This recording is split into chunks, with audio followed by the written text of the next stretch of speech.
Hi friends, आपका फिर से स्वागत है मेरे ब्लॉग में एक बार फिर से। फ्रेंड्स, आज हम आ गए हैं अपने खेतों में। बहुत दिन हो गया मैंने अपना एक देसी ब्लॉग नहीं डाला था, इसलिए आज आ गए हैं अपने खेतों में।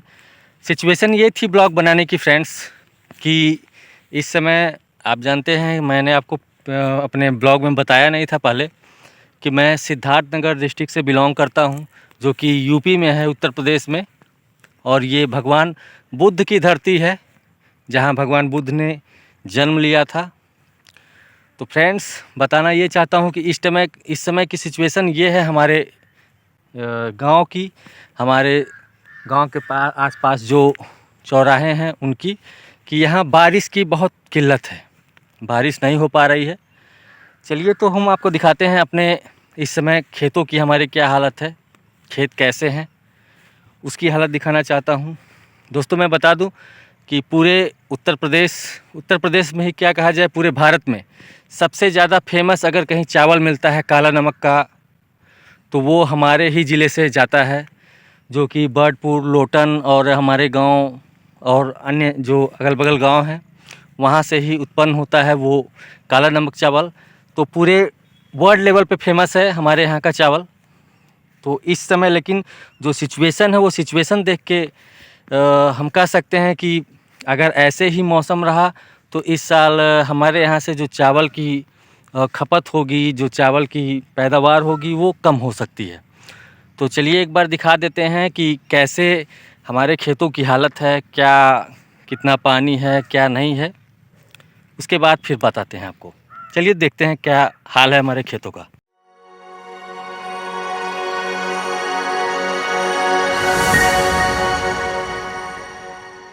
फ्रेंड्स, मैं आ गया हूँ अपने खेतों में। अब आप देख सकते हैं खेतों में बड़ी बड़ी दरारें पड़ी हुई हैं, आपको दिख रही हैं। अभी ये मुश्किल से कुल 8 से 10 दिन हुए इन खेतों में रुपाई करने में।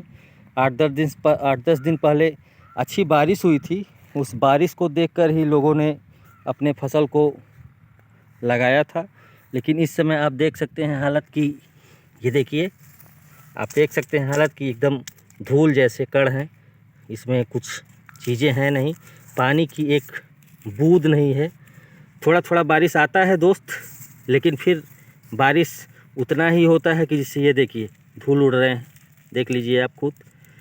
अगर ऐसे ही बारिश रही तो फिर आई थिंक काला नमक कौन कहे। ये जो फसल लगी हुई है फ्रेंड्स, ये कुछ साभा, इसको साभा चावल के नाम से जानते हैं, जो काफ़ी बारीक चावल होता है। और शहरों में इसकी कीमत नियर अबाउट 50 रुपये पर केजी होता है।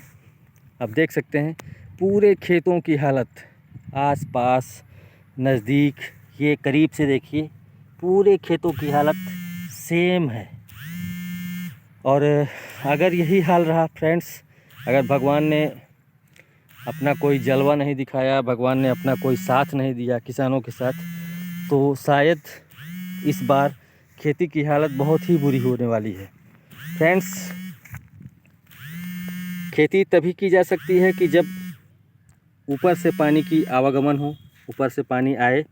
लेकिन अगर ऐसा नहीं हुआ तो फिर फ्रेंड्स, जो खेती की मैंने आपको हालत दिखाई, आप देख सकते हैं यहाँ पे देखिए, ये एकदम सूखी हुई धरती है। ये देख लीजिए, ये देखिए, ये एकदम धूल। फ्रेंड्स, खेती तभी की जा सकती है जब ऊपर से बारिश हो, हल्की फुल्की अगर ज़रूरत हो, पेड़ पौधे बढ़ जाएं धान के। आप जानते हैं कि धान और पान दो ऐसे फसल हैं जिन फसलों को केवल पानी की आवश्यकता होती है, और अगर हम इन्हें पानी नहीं उपलब्ध करा पाते हैं तो ये हमारी कमज़ोरी है, हमारी मजबूरी है। लेकिन हम कितना भी अवेलेबल करवाएं, ट्यूबवेल से, मशीन से, कितना भी अवेलेबल करवाएं, तो वो ज़मीन के नीचे नीचे ही केवल जा सकती है। ज़मीन के नीचे नीचे ही पानी जाने का मतलब है कि पौधों के ऊपर पानी नहीं पड़ेगा। और अगर पौधों के ऊपर पानी नहीं पड़ता है, पौधों के ये जो पौधों का ये सीक होता है, इस सीक में पानी नहीं पड़ेगा फ्रेंड्स, तो पौधे डेवलप नहीं करते हैं।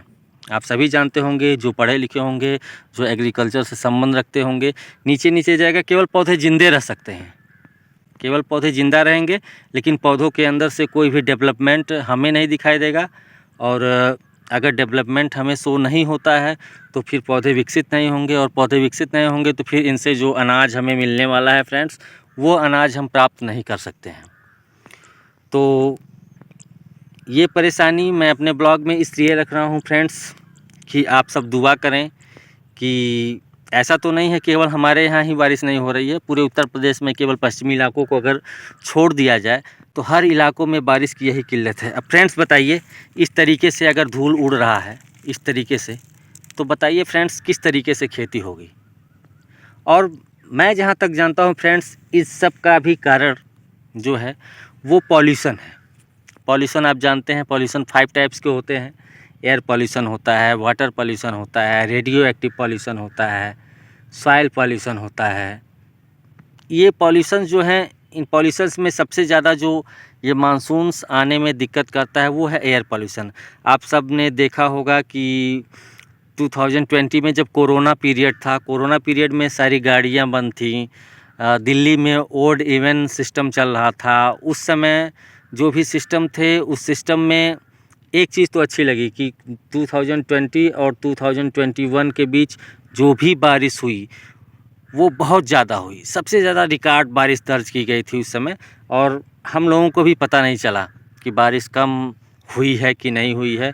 एकदम बहुत अच्छे तरीके से फसल हुई, सारा कुछ मेंटेन रहा। और मैं अगर मेरे माइंड में जहाँ तक आता है कि जब ये समर वैकेशन होते हैं उस समय अगर 1 महीने का अगर समर वैकेशन कर दिया जाए, बच्चों के लिए नहीं, बच्चों के लिए तो होता ही है, अगर 1 महीने के लिए लॉकडाउन जैसी स्थिति बना दी जाए, यानी केवल वो स्थिति हो कि जिसमें गाड़ियाँ ना चलें, जो डीजल पेट्रोल से यूज़ की जाने वाली गाड़ियाँ हैं वो ना चलें, आई थिंक जो मानसून है वो सुधर जाएगा। तो फ्रेंड्स, आज की मेरी केवल यही एक मेरे ब्लॉग में टॉपिक था जो मैं टॉपिक लेके आपके पास आया। और इस टॉपिक को मैं चाहूँगा कि आप लोग समझें और दूर तक ले जाएं, जिससे सरकार की नज़र पड़े इस टॉपिक पे, और सरकार किसानों के बारे में सोचे, हम लोगों के बारे में सोचे और कुछ मनन करे जिससे पॉल्यूशन कम हो, किसी भी प्रकार का पॉल्यूशन हो, किसी भी टाइप का पॉल्यूशन हो वो कम हो। तो आज का हमारा ब्लॉग आपको कैसा लगा? इस ब्लॉग के बारे में आपको जैसा भी फील हुआ हो, मेरी अगर बातें सही हो तो कमेंट करके आप कमेंट सेक्शन में ज़रूर बताइएगा। फिर नेक्स्ट ब्लॉग में मिलते हैं आपको एक नए टॉपिक के साथ। Thank you, have a nice day. आप सबको नमस्कार। अगर आप हमारे चैनल पे नए हैं तो प्लीज़ सब्सक्राइब करिए, कमेंट करिए, लाइक करिए, अपना प्यार हम पर बरसाइए। आप सभी को दिल से एक बार प्रणाम।